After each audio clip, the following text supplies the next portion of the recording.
Hi guys, my name is Annie and I am an international student here in the United States, and I'm pursuing a master's degree in technology project management.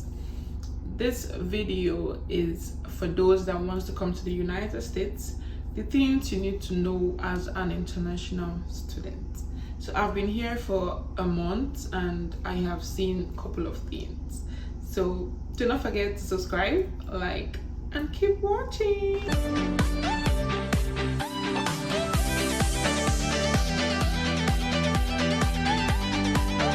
So guys, the first thing you need to know is that as an international student, the first week you're coming to school, you will do a lot of paperwork. You're going to one place to fill your form, your I-94. You're going to fill a lot of forms.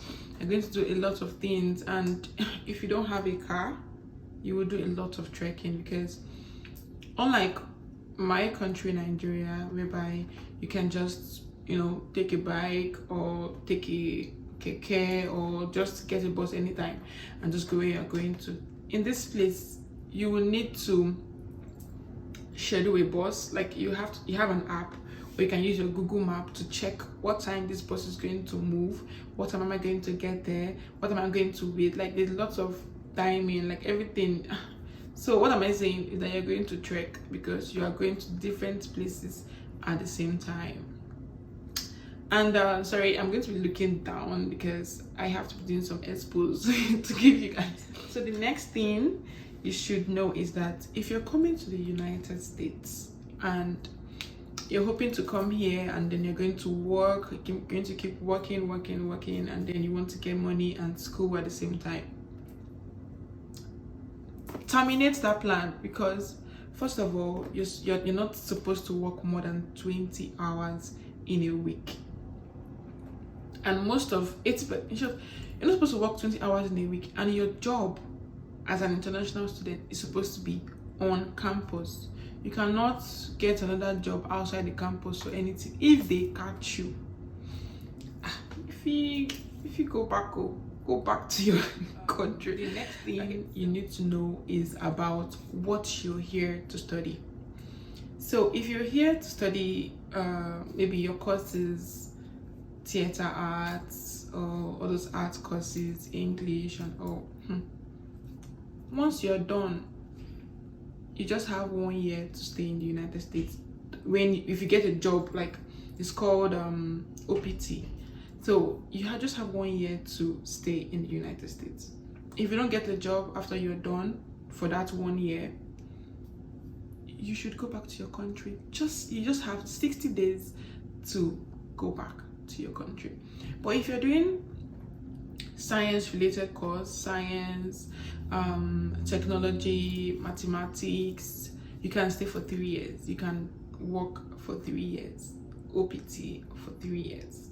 So so in case you are still planning the course you want to study, just be careful with your choice and know that this is the amount of years you can stay in the United States.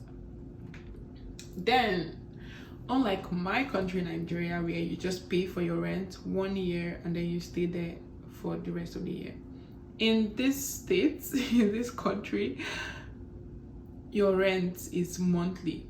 Yes, monthly. And you will sign a lease, meaning you cannot leave that apartment until the lease has expired. And the lease is 1 year. You're paying monthly, but you cannot still leave to another place. You have to be there for the whole year. One thing again is that food, transport is not so much of a problem, because there are lots of streets, pantries, food pantries that you can go to.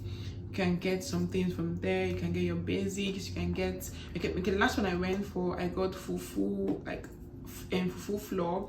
I got onions, potatoes, some beverages. I got tissue. You got a lot of things that can sustain you for a period of time. And most times they do it weekly, they do it twice a week, depends on the location. And then for transportation, if you have your student ID card, I think you can use you can always use the student ID card to, you know, navigate your way around that county, around that town. Yeah. Another thing you need to know is that if you do not have funding, if you're going to a school or you're just applying to a school and you do not get funds like scholarship, like graduate assistantship or anything that's going to cover your tuition, look for very affordable schools, because you must pay for those things. You must pay for your school fees. Living here is quite expensive. Like, you need to pay for everything. You need to pay for your lights, you need to pay for your house rent, and that's monthly. Your lights monthly, sometimes like your school fees, you can also pay it monthly, because they can, you know, put it in an installment plan for you that you can pay monthly. So it's advisable to look for cheaper schools, or you can as well take a loan. And taking a loan, just know that most of the loan companies, they need co-signers. So do you have somebody willing to sign for you, someone willing to take the risk of signing for you? So best, I can advise you to look for schools that has funding, or can give you great assistantship, or can waive your tuition, things like that. Another thing that you should know is registration of classes.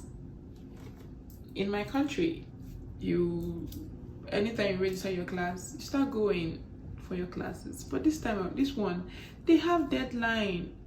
If you don't register for your class at this particular time, you will not have the opportunity to go for that class. No matter the time you register for it, you cannot attend the class. The class is filled up. Yeah, it's filled up. So you have to register for your classes on time, else you have to do that course probably next semester, or if you cannot still register for it next semester, you have to do it for the third semester, and you know, you keep taking your time. And then just know that you will keep working assignments like back to back. Each class there's an assignment, there's deadline, and you must meet up with the deadline. It's not the one that you say, this lecturer will understand, then I will go and beg him, lecturer beg. No, you don't do that here. You will meet up with the deadline. My first class, I have it. First class that in Nigeria to be like introduction. Okay, that this is the topic. The first class, they're already giving us a 20-page assignment to be submitted in a week time. No excuse. One thing you should keep in mind also is the language. It's unlike Africans and my country, Nigeria, where we can hear what you are saying. Talk one by one. You understand me? I understand. But here, they are always rushing. And there was a time one American was talking to me, and I'm like, what are you saying? Can you stop, boy? Can you put it down in writing? So you have to keep telling them, sorry, what did you say?